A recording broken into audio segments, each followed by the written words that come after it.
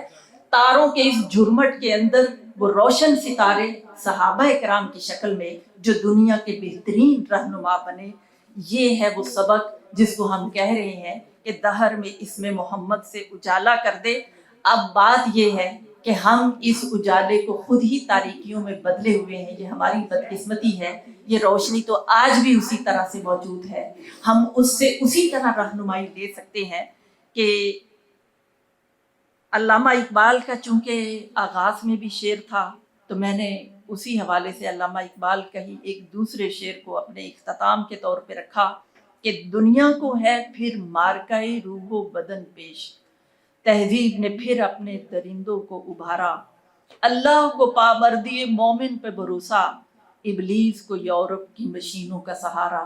اللہ رب العالمین سے دعا ہے کہ آج کی ان تاریکیوں میں، اس تاریک ماحول میں ہمیں روشنی پھیلانے کا باعث بن دے، اس لیے کہ اب ذمہ دار ہم ہیں، انبیاء نے نہیں آنا، اس روشنی کے امین ہم ہیں، ہم روشن ستارے بنیں، اس دین کو جس کو ہم نے بند رکھا ہوا ہے اس کو سیکھیں، اپنی شخصیت کے اندر ڈھالیں، اور پھر اس روشنی کو دنیا تک پہنچائیں۔